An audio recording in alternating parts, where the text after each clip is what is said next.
जिनके हृदय में आम राजपूत की पीड़ा बसती है।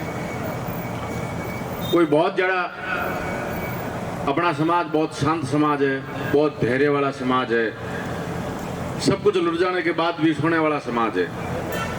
इसलिए जामवंत जी की तरह इस समाज को जागृत करने की जरूरत है। ये संघर्ष समिति, लोग कोई पक्ष में बोले कोई विपक्ष में बोले, ये मुद्दा ही नहीं है। जो महत्वपूर्ण मुद्दा ये है कि आज से 100 साल पहले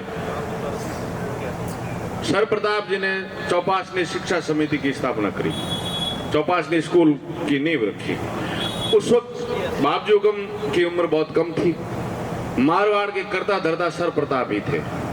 इसका मतलब समस्त मारवाड़ की जमीन के धनी वो थे। तो विचार करने का बिंदु ये है कि उस वक्त जमीन खरीद के क्यों स्कूल बनाई, जबकि सत्ता तो उनके पास थी। हिजाइनेस के पास हजारों बीघा जमीन पड़ी थी, वो अपनी जमीन पे बना सकते थे, क्यों बनाई? क्या उस वक्त की आवश्यकता थी क्या जमीन खरीदने की? क्या उस वक्त की जरूरत थी क्या? वो सक्षम थे, हर हिसाब से सक्षम थे। समाज के पैसों की उनको जरूरत नहीं थी, समाज की जमीन की उनको जरूरत नहीं थी।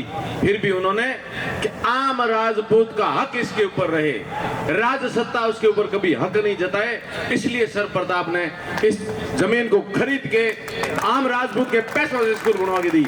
उस भावना को जिंदा रखने की आवश्यकता है। संघर्ष समिति उस भावना को जिंदा रखने के लिए काम कर रही है। संघर्ष समिति किसी के विरोध में नहीं है। लोग जो ढाल बन के बैठे हैं, बार बार गा रहे हैं ना कि विरोध कर रहे हैं, बाप जी का विरोध कर रहे हैं। विरोध बाप जी का नहीं है। आज संघर्ष समिति जो संघर्ष कर रही है, वो आज से 20 साल 25 साल बाद में जो स्थिति होने वाली इन संस्थाओं की, उसकी चिंता करके ये संघर्ष समिति बनी है, न कि आज के परिप्रेक्ष्य में। शिक्षा में बहुत बढ़िया काम कर रही है सारी समितियां, सारी संस्थाएं बहुत बढ़िया काम कर रही हैं। हमें उनके काम पे किसी पर भी उंगली उठाने की आवश्यकता नहीं है। लेकिन जो आज से 100 साल पहले की सोच जो सर प्रताप की थी, वो सोच आज आम राजपूत की होनी चाहिए।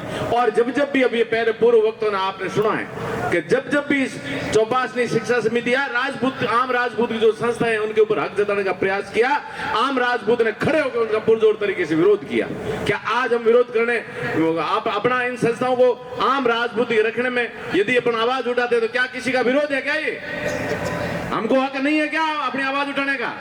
और यदि हक है तो जिंदा हो तो जिंदा दिखना जरूरी है, वरना अभी अतीक साहब ने कहा है इनकी संस्था ने कितनी प्रोग्रेस करी। कारण को समझो, उस मुद्दे को मत समझो। कारण यह है कि आम मुसलमान उसके ऊपर सत्तासीन है, आम मुसलमान वहां बैठा है जो गरीब मुसलमान की पीड़ा करता है, समझता है, जो गरीब मुसलमान की पीड़ा देखता है। जरूरत इस बात की, आज संस्थाएं, मान लिया आम राजपूत आज से 50 साल पहले सक्षम नहीं था, तो किसी न किसी सक्षम राजपूत के द्वारा इन संस्थाओं को चलाया गया। आज राजपूत समाज की स्थिति बदल चुकी है। राजपूत समाज हर हिसाब से सक्षम है, पैसे से सक्षम है, बुद्धि से सक्षम है, ऐसी संस्थानों को चलाने में सक्षम है। हमारे बहुत सारे भाई हैं जो ऐसी संस्थाएं, सैकड़ों संस्थाएं चला रहे हैं, जिसके पास 5-5, 10-10, 15-15 हजार स्टूडेंट पढ़ रहे हैं। तो ऐसा नहीं है कि आम राजपूत अब सक्षम नहीं है, लेकिन इस सोच को बदलने की आवश्यकता है। अपन को सोच को जिंदा रखना है जो सर प्रताप ने सोच करी थी।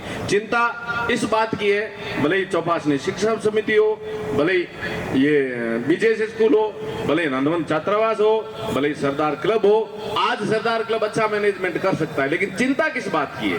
इस बात भाव को समझना आवश्यक है। चिंता इस बात की है कि आज 40% अदर कास्ट उसके मेंबर हैं, 10 साल बाद में जब 50% से ऊपर अदर कास्ट मेंबर बन जाएंगे तो कार्यकारिणी उनकी बनेगी।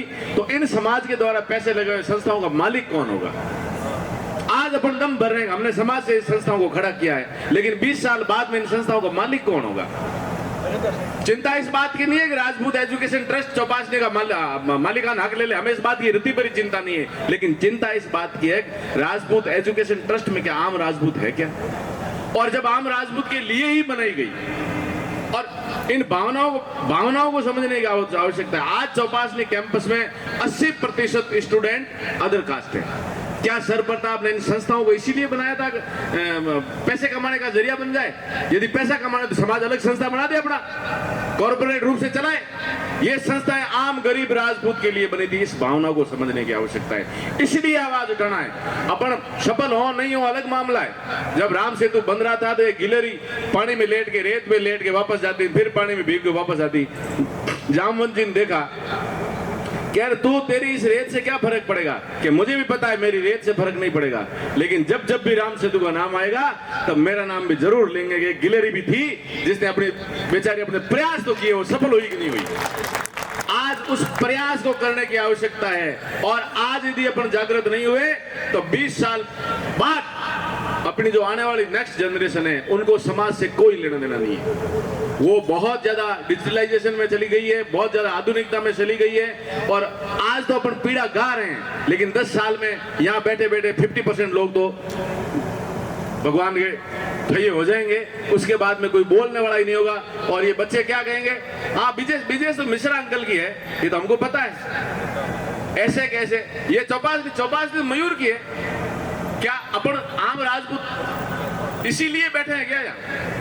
आने वाली 20 साल बाद में हमारी पीढ़ी हमको नाजों की पीढ़ी कहेगी कि हमारे पूर्वजों ने जो संस्थाएं स्थापित की थी उन्होंने तो संघर्ष किया चौपासनी को बचाने के लिए, लेकिन हमारी पिछली पीढ़ी थी इसने संघर्ष नहीं किया। इसलिए ये संघर्ष समिति की भावनाओं को समझो, ये भावनाएं संघर्ष समिति गांव गांव जाएगी, घर घर जाएगी, जागृत करने का काम करेगी, लेकिन समाज की संस्थाओं को आम राजपूत के हित में रहे, ये हमेशा काम करती रहेगी।